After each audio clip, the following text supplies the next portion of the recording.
Hello, नमस्कार दोस्तों, कैसे हैं आप लोग? आशा करता हूँ कि आप लोग अच्छे होंगे। मैंने इससे पहले एक वीडियो बनाया हुआ था, सबसे पहला जो वीडियो भी है हमारे चैनल का है। मैंने इंग्लिश का सिलेबस उसमें डिकोड किया था, लेकिन उसमें जो मैंने इंग्लिश का सिलेबस लिखा हुआ था, नीचे चीज़ें लिखी हुई दिखाई नहीं दे रही थी, इस वजह से मुझे ये दोबारा बनाना पड़ रहा है। आइए समझते हैं कि इस हमारे सीरीज़ में सिलेबस जो है इंग्लिश का, इसे डिकोड करते हैं और इसको समझने की कोशिश करते हैं। आइए समझते हैं सिलेबस इंग्लिश का। इंग्लिश के बारे में हम लोग क्या जानने जा रहे हैं? सिलेबस। ठीक है, इसका सिलेबस हम लोग समझते हैं कि हम लोगों को पढ़ना है क्या क्या है। वजह यह है कि मैं दोबारा बना रहा हूँ क्योंकि वो पहले जो मैंने बनाया हुआ था उसमें सारी चीज़ें दिखाई नहीं दे रही थी। पहला है पार्ट्स ऑफ स्पीच। ठीक है, पार्ट्स ऑफ स्पीच इसका मेन जो है हमारा टॉपिक रहेगा। इसमें हमें काफ़ी चीज़ें पढ़नी पड़ेंगी, जैसे नाउन, प्रूफ, नाउन, ठीक है, वर्ब, एडवर्ब, ठीक है, verb, adverb, noun, pronoun, verb, adverb. इसके बाद आता है एडजेक्टिव, ठीक है, उसके बाद प्रीपोजिशन, ठीक है, प्रीपोजिशन। इसके बाद में कंजक्शन, ठीक, कंजक्शन तथा इंटरजेक्शन, ठीक है, कंजक्शन और इंटरजेक्शन, ठीक है, ये होते हैं पार्ट्स ऑफ स्पीच। अगला टॉपिक हम लोगों का रहेगा आर्टिकल्स। आर्टिकल्स आर्टिकल्स कौन कौन से होते हैं? ए, एन एंड द। तीन आर्टिकल के बारे में हम लोग पढ़ेंगे। उसके बाद अगला टॉपिक रहेगा हम लोगों का टाइम एंड टेंस, ठीक है, इसमें कौन कौन से होंगे? प्रेजेंट, पास्ट एंड फ्यूचर, तीनों टेंस इसमें हम लोग कवर करेंगे। इसके बाद अगला टॉपिक रहेगा हम लोगों का वॉइस। वॉइस एक्टिव वॉइस भी होगा,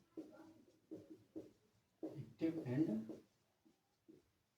passive voice, active voice and passive voice. अगला टॉपिक नरेशन। इसको हम लोग पढ़ भी चुके हैं, इन दो टॉपिक्स ये भी शायद पढ़ चुके हैं। पार्ट ऑफ स्पीच भी पढ़ते हैं लेकिन इंटर हाई स्कूल में कम पढ़ाया जाता है। नरेशन पढ़ेंगे। नरेशन को आप लोग डायरेक्ट एंड इनडायरेक्ट, ठीक है, डायरेक्ट एंड इनडायरेक्ट स्पीच, ठीक है, डायरेक्ट एंड इनडायरेक्ट स्पीच के नाम से आप लोग इसको जानते हैं। अगला जो है वो है वर्ब। अगला टॉपिक होगा वर्ब, ठीक है, वर्ब यहाँ पर भी है, वर्ब यहाँ पर क्या पढ़ेंगे? वर्ब की बेसिक्स, वर्ब बेसिक, ठीक है, and verb advance, verb basic and verb advance. अगला टॉपिक रहेगा हम लोगों का subject verb agreement, subject verb agreement, ये टॉपिक जो है हमारे रहेंगे। अगला टॉपिक जो है वो रहेगा कंडीशनल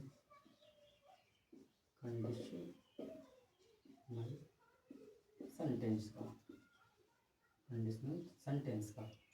और इससे अगला टॉपिक जो रहेगा वो रहेगा एक क्वेश्चन टैग का। क्या रहेगा? Question tag. पिछली बार लिखी हुई चीज़ें आपको सही से दिखाई नहीं दे रही थी, अब शायद आशा करता हूँ ये सारी चीज़ें प्रॉपर आपको दिखाई दे रही हैं।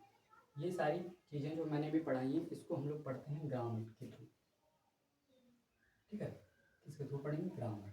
ये सारी चीज़ें पढ़ेंगे हम लोग ग्रामर। क्या है? ग्रामर, ठीक। इसके बाद में दूसरी चीज़ आती है, ठीक है, PQRS, ठीक है, PQRS या इसी को हम लोग एक और नाम से जानते हैं लॉजिकल ऑर्डर। किस नाम से जानते हैं? Logical order. इसमें एक क्रम से लगाना होता है, ठीक।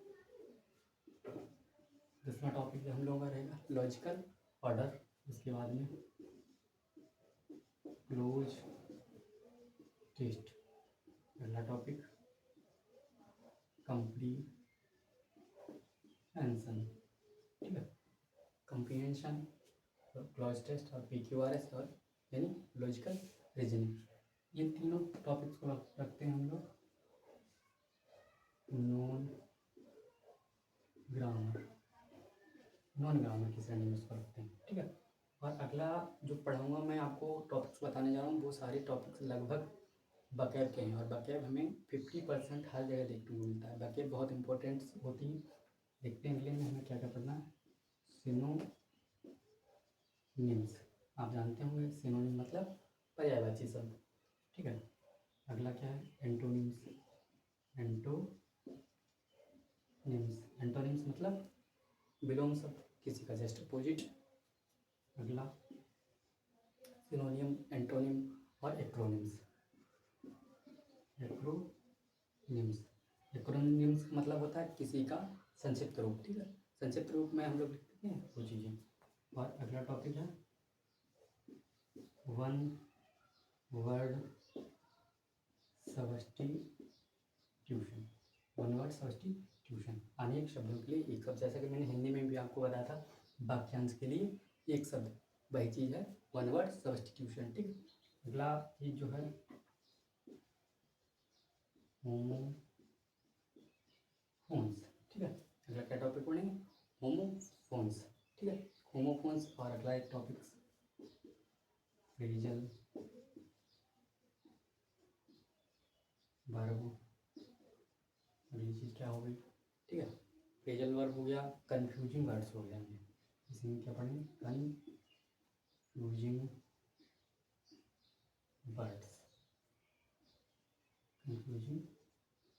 वर्ड्स, अगला टॉपिक होगा कन्फ्यूजिंग वर्ड्स। और क्या होगा इसमें, जो सारे शब्दकोश पढ़े जाएंगे यानी वाक्यांश पढ़ी जाएगी, उसी के अनुसार स्पेलिंग एरर भी हम लोग देखेंगे। क्या देखेंगे, स्पेलिंग एरर, ठीक है। स्पेलिंग एरर्स कह लीजिए या स्पेलिंग टेस्ट भी हम सब इसको बोल सकते हैं, स्पेलिंग टेस्ट भी बोल सकते हैं, ठीक है। फ्रेजल वर्ब, स्पेलिंग टेस्ट, ये सारी चीज़ें हम लोग पढ़ने वाले हैं।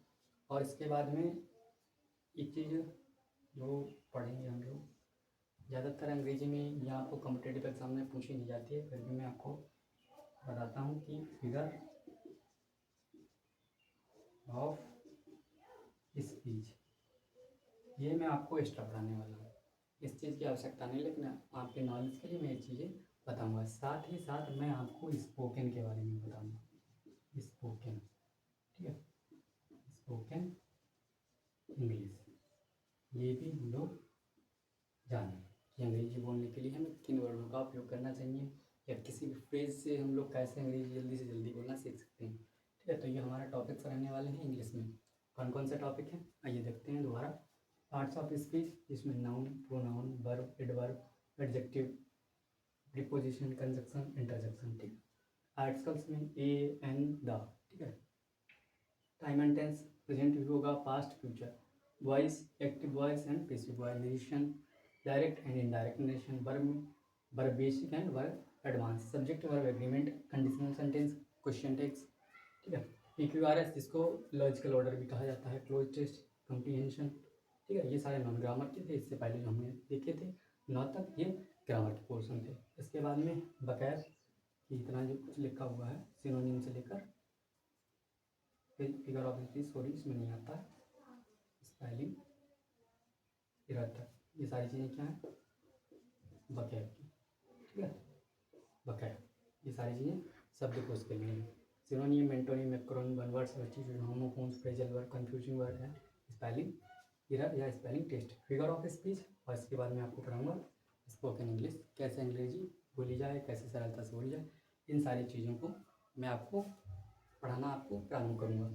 और हम लोगों की शुरुआत कहाँ से होगी अंग्रेजी पढ़ने से, शुरुआत हमेशा हमारी होगी इस सब्जेक्ट की ए से। कहाँ से शुरुआत होगी, ए से। पहुँचेंगे कहाँ तक, एडवांस तक। कहाँ तक पहुँचेंगे, एडवांस तक, ठीक है। ए का मतलब ये नहीं कि ए से खाली ये पढ़ेंगे, ए का मतलब है A to Z। A to Z ये भी समझ लीजिए कि A to Z मतलब हर चीज़ पढ़ेंगे, A to Z हर चीज़ पढ़ी जाएगी। A to Z क्या होता है, अल्फ़ाबेट, क्या होता है, अल्फ़ाबेट, तो इतना तो आप लोग जानते होंगे ABCD के बारे में कि इसमें 26 लेटर्स होते हैं।